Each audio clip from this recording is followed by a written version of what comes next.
Bismillahirrahmanirrahim. Assalamualaikum warahmatullahi wabarakatuh.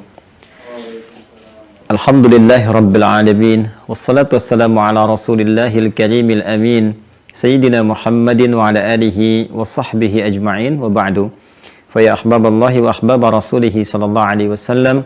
Usi nafsi wa iyyakum bitaqwallahi faqad fazal muttaqun. Fala tamutunna illa wa antum muslimun. Faqala ta'ala Ya ayyuhalladzina amanu taqullaha haqqa tuqatih wa la tamutunna illa wa antum muslimun. Yang insyaallah dimuliakan Allah Subhanahu wa taala, keluarga besar Kimia Farma tanpa kecuali, semoga seluruhnya izin mengawali dengan bermohon pada Allah Subhanahu wa taala senantiasa mendapatkan perlindungan, kesehatan dan bimbingan dari Allah Subhanahu wa taala sehingga dapat menata seluruh aktivitas pekerjaan yang diamanahkan dengan tataan yang baik, menghasilkan manfaat dan diridhoi oleh Allah Subhanahu wa taala. Pak Agus Chandra terkhusus tadi yang dalam perjalanan, semoga dimudahkan perjalanan, dibimbing aktivitas, mendapatkan hasil yang diharapkan dan tentunya diridhoi oleh Allah Subhanahu wa taala.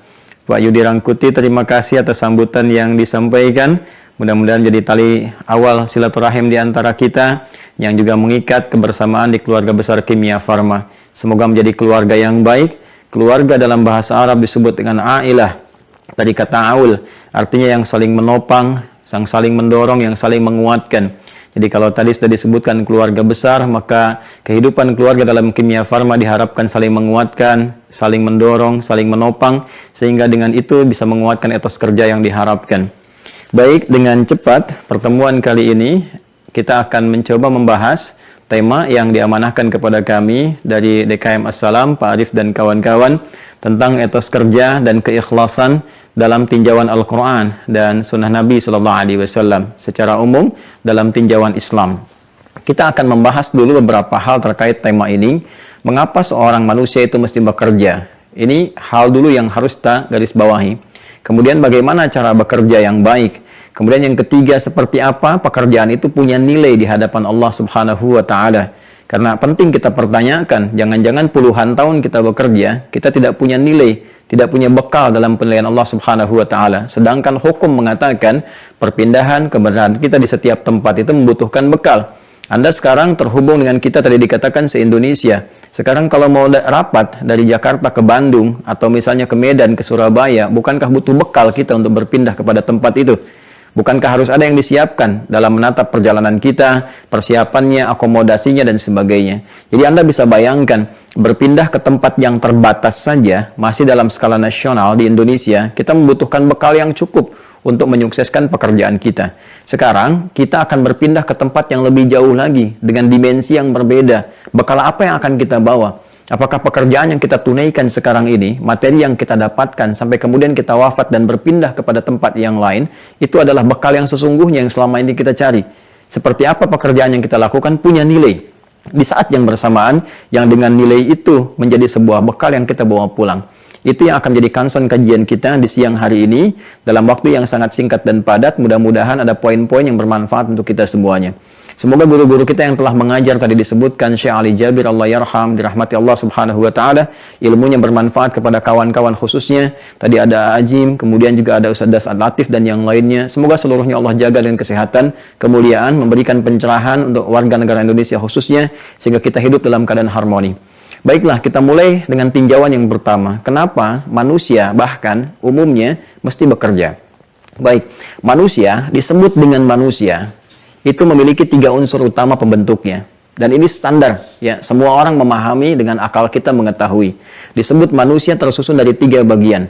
Kalau di kesehatan, di biologi, di kedokteran ada anatomi tubuh, ya. Kalau di spiritual, di keagamaan, di Islam khususnya itu ada anatomi manusia. Disebut manusia ada 3 unsur, ya, yang menyulam kemanusiaannya. Pertama ada fisiknya. Fisik dalam bahasa Arab disebut dengan jism. Segala yang terkait dengan fisik disebut dengan jasmani. Sudah diserap ke dalam bahasa Indonesia, kita katakan jasmani. Senam kesehatan jasmani. Senam yang kita lakukan untuk membuat dan mensupport, ya, menstimulus supaya fisik kita sehat, memenuhi kebutuhan fisik. Kemudian ada yang kedua adalah rohnya. Roh ini motor penggeraknya, ya, spiritnya, generatornya. Nggak mungkin ini fisik bisa bergerak, tubuh kita bisa bergerak kalau nggak ada rohnya. Segala yang terkait dengan roh disebut dengan rohani namanya. Baik, karena itulah kemudian bahkan di kimia farma ada divisi rohaninya, kerohanian, yang diwakili untuk umat Islam ada masjidnya dan turunan-turunannya untuk memberikan keseimbangan pada kebutuhan roh kita supaya bisa mendorong fisik bekerja lebih baik. Kemudian yang ketiga, ada pengikat hubungan antara roh dengan fisik, yaitu akal. Akal ini nanti yang akan menerima informasi dari roh sekaligus perintah yang akan dieksekusi oleh fisik. Dan subhanallah, masya Allah, sepersekian detik saja Allah menciptakan sistem ini, ya sepersekian detik semua perintah berjalan dieksekusi. Dan ini mustahil ada yang bisa membuat seperti ini kecuali sang pencipta yang maha kuasa, yaitu Allah subhanahu wa ta'ala. Karena itu Allah menyebut dirinya di Quran dengan Khaliq. Quran surah ke-15 ayat ke-28. Wa idh qala rabbuka lil malaikati inni khaliqun bashara. Akulah pencipta manusia itu dengan segala sistem yang berjalan di dalamnya. Nah, penciptaan ini tentunya Allah sempurnakan dengan pemenuhan nutrisi dan bekal-bekalnya. Ini kalau nggak diberikan nutrisinya, seperti Anda lebih mengetahui ya dalam ilmu kesehatan, ini manusia kalau nggak dapat nutrisinya, nggak bisa berkembang berkehidupan. Lemah dia, bahkan bisa kemudian menghadirkan pada kematian. Nah, maka tiga elemen ini, tiga unsur ini, dia butuh kemudian supportnya, butuh nutrisinya, dan semua akan saling bersinergi, berpadu, nggak bisa terpisah sendiri. Hilang salah satu, maka hilang fungsi kemanusiaannya. Rohnya hilang, maka meninggal dia. Kan akalnya hilang, jadi hewan dia. Ya, hewan itu kan cuma roh dengan fisik yang nggak ada akalnya. Ya, akal dengan roh saja, fisik nggak ada, ya gentayangan namanya, gitu kan? Maka ketiganya mesti ada, hadir, berpadu, dan terpenuhi kebutuhannya.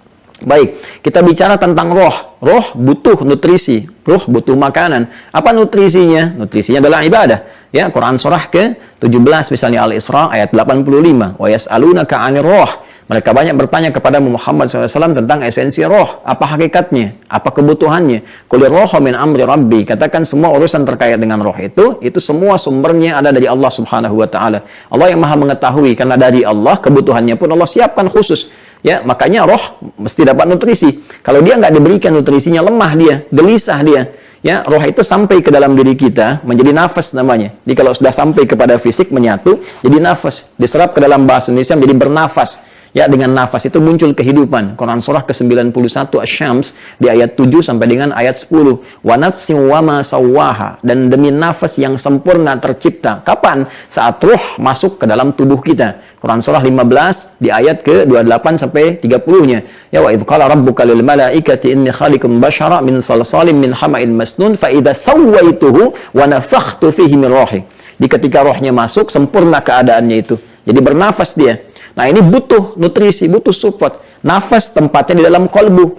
Ya, kolbu. Di dalam kolbu inilah ada unsur kehidupan kita. Bukan hati dalam konteks fisik ya. Tapi ini titik spiritual yang menggerakkan kehidupan kita. Di kolbu ini, teman-teman sekalian, saudara-saudariku, itu bersemayam nafas di dalamnya. Kalau enggak kita berikan nutrisinya, maka dia bisa menjadi melemah. Bahkan bisa berpenyakit. Maka muncul yang disebut dengan penyakit hati, malas, gelisah, ada ria, ada sombong, ada iri hati, dengki. Itu penyakitnya penyakit spiritual, roh di dalamnya, penyakit hati. Nggak bisa diobati dengan obat-obat fisik. Ya, dengan da itu penyakit fisik. Yang menyerang hati itu penyakit hati namanya marad. Fi qulubihim marad. Quran surah kedua ayat ke-10. Anda nggak bisa datang ke rumah sakit untuk mengobati penyakit hati karena beda tinjauannya. Nggak ada di rumah sakit misalnya poliria, poli iri hati, poli gelisah, nggak akan ditemukan. Ya kan? Itu kaitan dengan fisikal. Maka di situ kita dihidangkan menu-menu ibadah.